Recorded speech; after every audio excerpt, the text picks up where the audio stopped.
Marhaba, and welcome to the Matrix Green Pill, where real people connect. Hello and welcome to a brand new episode of the Matrix Green Pill podcast. I am Namita Thakkar and today I'm looking forward to welcoming our guest of the week on the show. Samir Geepee is an executive and career coach who has this unique ability to let his clients shine with authenticity by providing them with practical tools and strategies. Wow, I'm really looking forward to our conversation, so let's just jump right in. Hi Samir, welcome and thank you so much for joining us today. Hi, Namita. Thank you so much for having me over here today. Awesome. So can you just tell us a bit about your background, Samir? How did you become a motivational speaker and the life coach and all these things that you're doing? It was all by accident. I never thought that I would want to get into life coaching. It was a journey where I had 8 different career paths. I started off by getting a degree in civil engineering, but after that, life took me to different places and I kept exploring and seeing things that I could be doing. And along the way, I actually discovered the things that I don't want to do. So I think it was a process of elimination before I found life coaching as a career.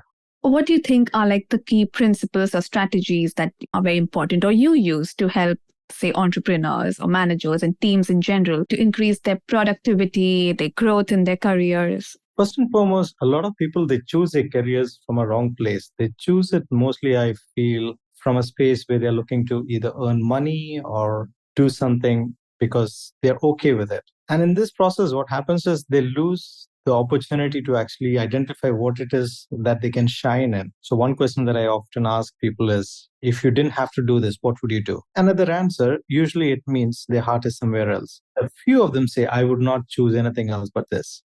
And that's when you know they've actually found their passion in life. Being productive becomes very easy when you know what it is that you really want to do. It's about efficiency and optimization after that. So I think the first step is to actually find out where is your heart really placed and are you really surrounded by people and activities that lets your heart shine. And how do you approach developing a bulletproof mindset? Like what are some of common challenges people face when trying to do so? One of the biggest mindset block or limiting belief, as we call it, is will I be able to succeed? Is a question that a lot of people have in their mind if they have to choose something else or if they have to try and venture out doing something new. And bulletproof mindset is always about when you're going to try out something new, right? When you're trying to either scale up or challenge the status quo or whatever that is. What they need is somebody to go along with them to process their thoughts. And what I've always found is our friends and our parents and family, they have the best of intentions always, to support us, whoever that is. But they might not have always the best of strategies. As a coach, I have been diving into this world for the past 8-9 years right now, and I still am learning new things because I'm always looking for new tools. So it really amazes me how people who don't have these tools are really supporting somebody else. So building a bulletproof mindset is about having, first and foremost, the right kind of intentions, the right kind of thought process. And once we have a clear intention of where we want to arrive at, just as a matter of processing the belief systems that we hold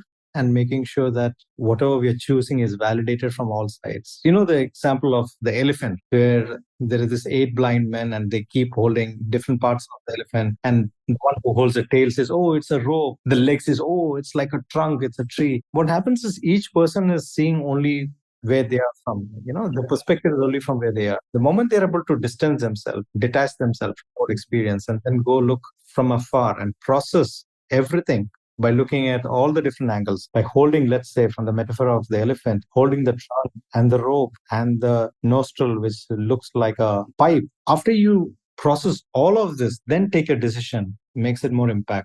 Then you get to see the big picture, right? After that.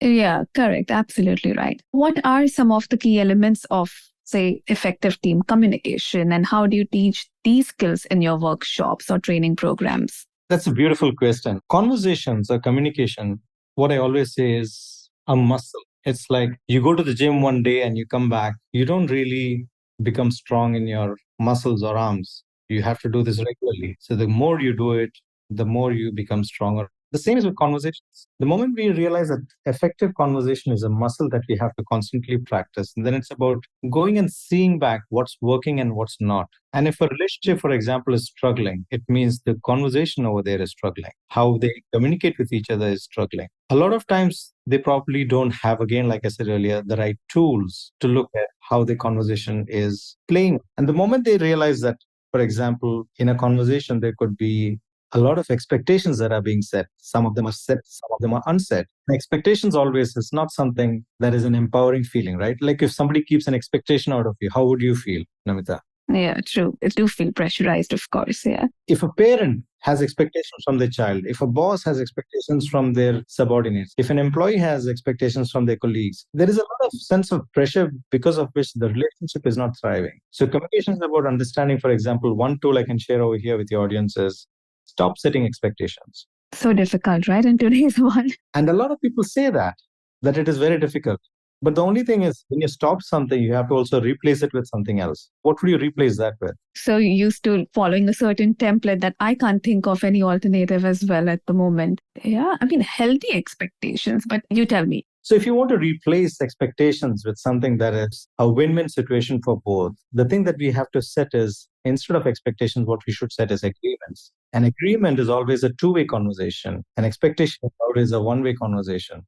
Oh, beautiful. Yeah, that's so true. Yeah. And when we start setting agreements, which means asking the right questions and understanding each other's context, and then arriving at an agreement that works for both, it makes the relationship thrive. And that is just one of the tools that we have within conversations or communications and how we can actually build things. And it's just this awareness. We might know this, but having this at a conscious level actually elevates things. Absolutely. No, well said. I think post COVID, especially in organizations, communication is definitely becoming very challenging because of the whole hybrid working culture now, and we don't see each other face to face that often. So definitely, I mean, a lot has to be worked upon when it comes to communication. What do you have to say about that? What changes have you seen post the pandemic? And are there any specific tools that you thought would now need to introduce or put in place, especially with the way things have changed post COVID? During COVID, there was a company in Jordan who was really struggling with team members. Now, this was an IT company over there, and they had people all working remotely. And they were faced challenges in how they were communicating with each other during COVID, and relationships were struggling, and they were about to lay off a few people as well. And that's when they reached out to me and said they want to run one of my programs, which is a 30-day program, which includes training and coaching around conversations.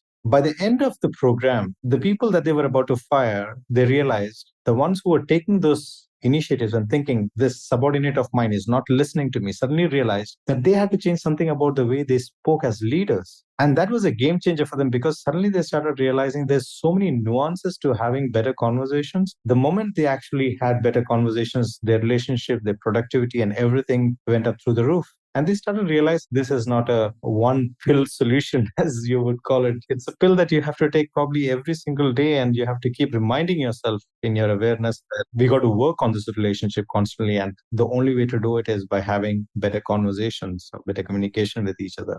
Absolutely. I mean, it all really, actually speaking, if you think about it, boils down to communication. I mean, the tone you're using, the style, the language, and there are so many changes that could possibly happen if you can change your style of communicating with the other person. And that's something we don't even think of. If you think about people who are suffering from mental health problems or issues, a lot of times it stems from the way they communicate with themselves. They are undermining themselves, or is it something to do with that? So there's a lot of negative self-talk that might be happening, which over a period of time, when you're doing it over and over and over again, it becomes the wrong pill that you're taking. It becomes the wrong medication that you're taking for your own mental health.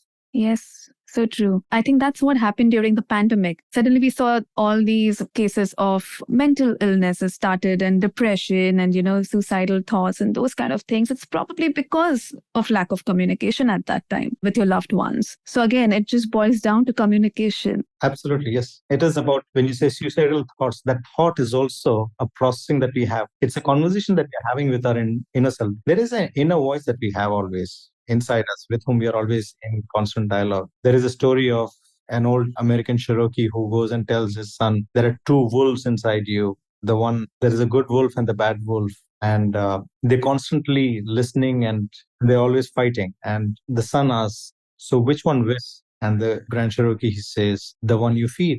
Okay, so that was an interesting conversation. Just coming back to what you do, and I was very curious of this term awesome planner. So I just thought like our listeners should know a bit about that. What is it, and how does that help individuals focus on high performance in all areas of life? A lot of times, what also happens is you set goals, you think at the beginning of the year or any time of the year, you want to start doing this, you want to start crushing your goals, you want to achieve so many things in life. And then you tend to lose your sight of why you're doing what you're doing, and then you go back to your old ways. So the planner was designed in such a manner that even had a planner for someone who will keep you accountable, meaning it had an accountability planner along with the planner for yourself. So, which means they would keep you accountable and remind you of the things that you set to yourself that you would want to achieve. So, it's a very comprehensive program that actually allows you to choose your goals by identifying what is your why and understanding where it is coming from and what is it that you want to really achieve across in life and having the whole perspective.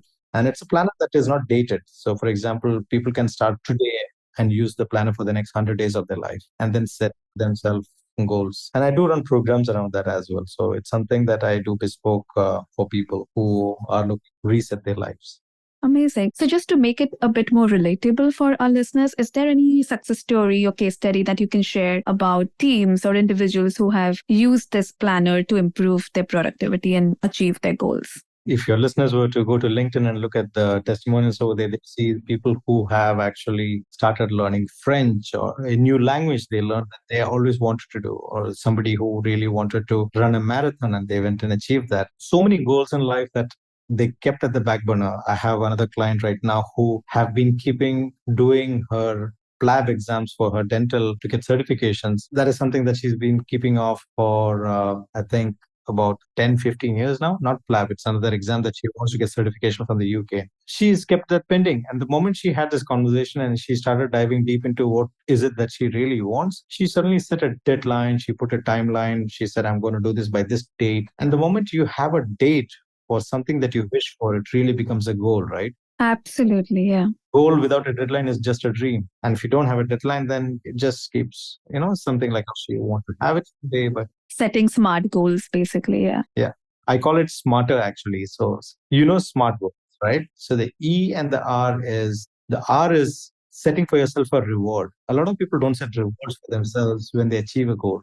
And I tell them, you can set any reward you want. It can be something, for example, something as simple as a biryani. Yeah, that just motivates you to achieve your goals. That's so true. But the catch is also you don't have a biryani for the next 100 days. Of course. Yeah, otherwise, what's the point? Otherwise, if you can access it anytime, then it's not a reward anymore, right? So choose anything that you feel it's a reward. It can be a trip, it can be a watch, it can be a dinner at some nice fancy restaurant. Samir, without any spoilers, can you tell us a bit about your book, Awesome Cup, and the story it tells about what we spoke, the power of conversations and relationships? Awesome Cup is a book that I wrote, and believe it or not, I wrote that book in 30 days. Wow. But the reason I wrote that in 30 days was very clear to me because it was my own mortality was staring in my face. I could be gone any moment. There is no guarantee I will live for the rest of my life for the next 20, 30, 50 years. I'm just 46 right now, but there's no guarantee I'm going to live for another 30. I wanted to have a message for my children when they grow up. I have 2 boys. And I wanted something that when they grow up, they can read. And I wanted to write it as quickly as possible so that the message is not lost. The book is about 5 friends who come together. I wanted to write in an engaging manner so that anyone would find it to read and understand. It's a story of 5 friends who come together for a college reunion. And they spend 2 days together. And in the process of 2 days, one of the friends has become a coach. And he shares the tools of how to have better conversations in life. Interesting. So he reflects on life. He reflects on all those other 4 friends have gone through different scenarios in their life. And he brings meaning to those scenarios and experiences that they have had through his reflections. So it's completely a made up story, but there are so many elements of things that I've learned along the way in life.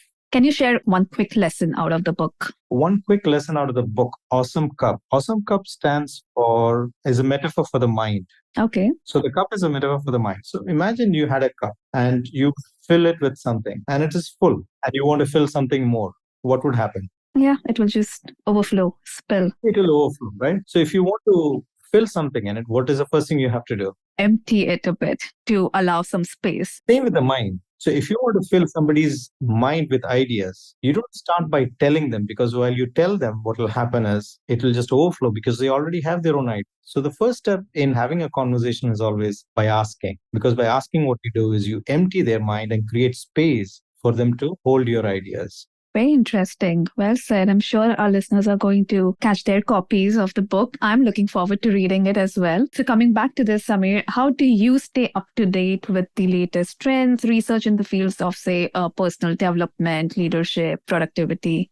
Oh, I'm constantly reading. I'm constantly learning. I just came back from the Mohammed Rashid library right now. I was browsing through the entire leadership books over there, the sale. Like I said earlier, if we are on a path that allows us to shine, if it's something that we are passionate about, and everyone should be in that manner, I think, then we will never stop learning. I have someone who was in cybersecurity, for example. That's what he finished graduating in. And I asked him this question: would you, in your spare time, read books on cybersecurity? Are you reading magazines? And he said, no, that's not something that fascinates me. So a lot of people, they end up in their professions just because they have done a 4-year degree, and that makes them miss the real opportunity in discovering themselves. So what I always say is go out and explore as many things as possible, especially when you're young. Try out and experiment as many things as possible until you find something that makes you shine, makes you light up, makes you want to read more, learn more, and realizing no matter how much you learn, it's not enough. So you keep going out there and learning more and more. It's not just about taking any degree or certificate or something. It's about evolving and growing every day. Yeah. So, what are some of the most rewarding experiences you've had in your career so far? I will share with you a few of them. One of the initiatives that I started called Turning Point. Turning Point is an initiative that I do every Monday. Every Monday, 7:30 Dubai time to 9 p.m. What I do is I open my Zoom and people are free to join in. And one person takes the hot seat. And then I help them through a problem that they're going through by not giving them any solutions, but by actually giving them questions. And when they start answering, they find their own answers. And they start realizing they're so resourceful already. They already have all the answers. And sometimes it's just our own belief systems or our own way of looking at it that sees the door and which in their mind which they're not able to open, so they feel like it's a dead end wall, the situation that they're facing in life. And suddenly when they see it's not a wall, it's a door, they can open it and they can walk through it. It becomes amazing. I can share with you one story that happened over here. That there's so many, I mean, but one that was really interesting and powerful was a man who was about 60. He was close to 70. He had come and he shared about how he had a big challenge in his life. And the challenge was his wife and his daughters never listened to him. It was always their way or the highway. They never listened to him. And he used to always be very angry and upset and all that stuff with them. And this is one thing that he shared. And then he said, Samir, I really feel that I am taking out all my anger on my wife and my daughters because of my mother. My mother treated me very poorly when I was a young child because he had sisters and his mom always prioritized his sisters and didn't give the attention and demanded from him at a very young age to work and be independent and all that stuff. So he felt a lot of anger towards his mom, and his concern was he wanted to reconcile with his mom because he's been angry with his wife and daughters for the last 35 years. Yeah, so unhealed wounds, basically. And his mom passed away 40 years ago. Oh my God. And in the space of a 15-minute conversation, he was a changed man. He was healed. He was completely in sync with his mom and the thoughts and everything. He realized what he must do different and how he must be with his loved ones. So the power of conversations, I feel, if we all engage in that in a very mindful manner. Conversation, I always say, is like breathing. We start doing it from the time we are born, but we are never mindful about it until we either go for yoga. Yeah, absolutely. Yeah, well said. Conversations are the same. We never think about conversation. We just have conversations. Okay, wow, that was powerful. Samir, we come to the last question. What are you most excited about for the future of your work? What's in store? Always excited about how my work can create a big impact on the world. And so I'm always looking to see who are the game changers or who is it that could really shift the trajectory of the narrative of the society that we live in. It can be one person who finds a spark and he goes and does some groundbreaking work. And I see that potential in almost everyone around me. It's just that they have to wake up to it as well. And the moment they wake up to their own potential, then they become limitless, right? And what we can create in our societies is absolutely amazing. Amazing. So with that, we have come to the segment of our show called Rapid Fire. It's our version of a game show. And just like the name suggests, I'm going to ask you some questions. And whatever is the first thing that comes to your mind, you got to say it. Okay. Okay, cool. What keeps you motivated? Conversations. Oh, nice. What is that one quote or belief that you stand by? Find a job you love to do and you'll not have to work one day in your life. Oh, nice. Who has created a great impact on your life? The greatest impact was created by an author called Ayn Rand when I read her book called The Fountain. Okay. What is that one piece of advice you would like to give to the Google generation? Be authentic.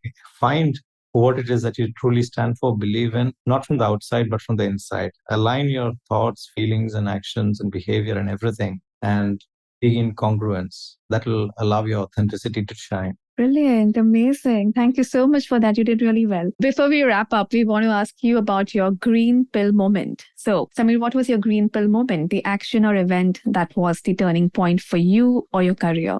My green pill moment was when I was, for the first time in 2016, I had no clue where I wanted to go, what I wanted to do. I had just given up on my seventh career at that point, and I was planning to move to Turkey just because I love the country and nothing else. And then there was a bomb blast, and then there was a situation where there was curfew. People are not allowed to travel there. So I went and did a program in NLP, Neuro Linguistic Programming. And when I did the program on the day 3rd, we were supposed to practice one of the modalities with our participants, who were also with us. And he had a breakthrough.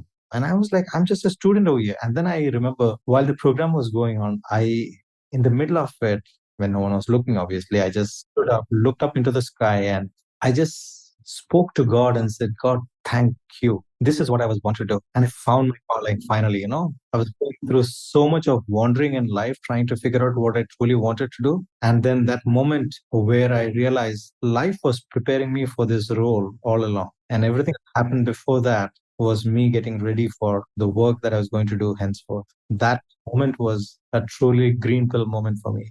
Amazing. Thank you. Thanks for sharing that. And also thank you for sharing some fantastic and compelling story with us today. I'm sure our audience is going to love this conversation as much as I have. But before we say goodbye, can you tell our listeners where they can find and follow you? They can find and follow me on LinkedIn. Definitely my website, samirgeepee.com, SAMIRGPEEE.com. There's only one GP in LinkedIn with that surname. Sure, we're going to put that in the show notes as well. But thank you so much, Samir. I really enjoyed this conversation. Thank you so much and wish you all the best. Thank you so much, Namita. You have been a great host. Thank you so much. If you enjoy our conversations, please like and subscribe. See you next Wednesday.